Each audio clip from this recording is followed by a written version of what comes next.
of The Bluest Eye by Toni Morrison. So we're gonna start where we left off at, page 101. Is that when Mama whipped you? She didn't whip me. I told you. Then why you crying? Miss Dunyan came in after everybody was quiet, and Mama and Daddy was fussing about who let Mr. Henry in anyway.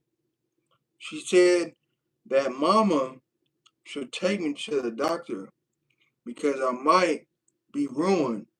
And Mama started screaming all over again. At you. No, I Miss Dunyan. But why were you crying? I don't want to be ruined.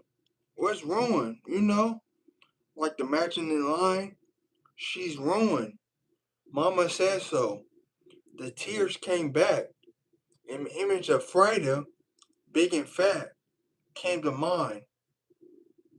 Her thin legs swollen, her face surrounded by layers of rude skin. I too began to feel tears. But Frida, you could exercise and not eat. She shrugged. Besides, what's about China and Poland? They're ruined too, aren't they? And they ain't fat. That's because they drink whiskey, Mama says. Whiskey ate them up. You could drink whiskey. Where would I get whiskey? We thought about this. Nobody would sell it to us. We had no money. Anyway, there was never any in our house. Who would have some? Pacola said. Her father's always drunk.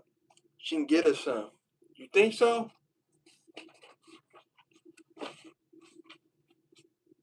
Sure. Charlie's always drunk. Let's go ask her. We don't have to tell her what for. Now, what we'll tell Mama? Nothing. Let's just go out the back, one at a time, so she will notice. Okay, you go first, Claudia. We opened the fence gate at the bottom of the backyard and ran down. Pacola lived on the other side of Broadway. In her house, but we knew where it was. A two-story gray building that had been a store downstairs and had an apartment upstairs. Nobody asked or knocked on the front door, so we walked around to the side door.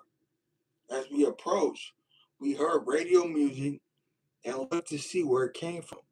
Above us was the second story porch, lined with slanting riding rails, and sitting up on the porch was the Imaginary Line herself. We stared up and automatically reached for Other's hand, a mound of flesh. She lay rather than sat on a rocking chair. She had no shoes on, and each foot was poking between a railing. Tiny baby, toes at the tip of puffy feet. Swollen ankles smothered and tight in the skin, massive legs like tree stumps, parted wide at the knees, over which spread too deep in the shade of her dress and clothes. A dark brown root beer bottle, like a burned limb, grew out of her dimpled hand. She looked at us down through the porch railings and emitted a low, long belch. Her eyes were as clean as rain, and again I remembered the waterfall. Neither of us could speak. Both of us imagined we were setting what was to become a Frida. The imaginary line smiled at us. You all looking for somebody. I had to pull my tongue from the roof of my mouth to say Bacola. She lived there, uh-huh. But she ain't here now. She going to her mama's workplace to get the wash. Yes, Mom. She coming back? Uh-huh. She got to hang up the clothes before the sun goes down. Oh, you can't wait for her. Want to come up here and wait. We exchanged glances. I looked back up at the broad cinnamon rose that met in the shadow of her dress. Friday said, No, ma'am. Well, the matching line seemed interested in our problem. You can go to her mama's workplace, but it's way over by the lake. Where by the lake? That big white house with the wheelbarrow full of flowers? It was the house that we knew.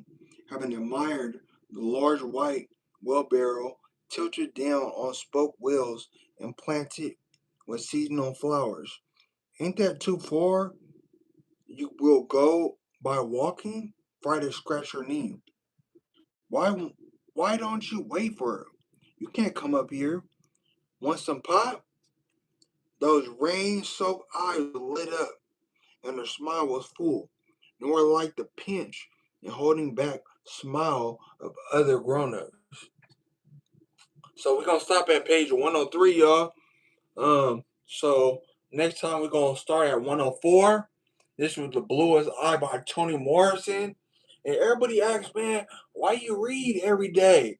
Why you read a lot? Well, as y'all know, I was in a 2-month coma and I couldn't talk, walk, or nothing. So by me reading every day, it showed me how important reading is and it helped my vocabulary. So if y'all don't read, pick up a book, get you started.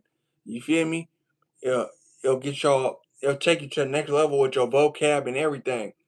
Um, I'm writing a book right now, so if y'all want to send a donation, you could send a donation to my Cash App.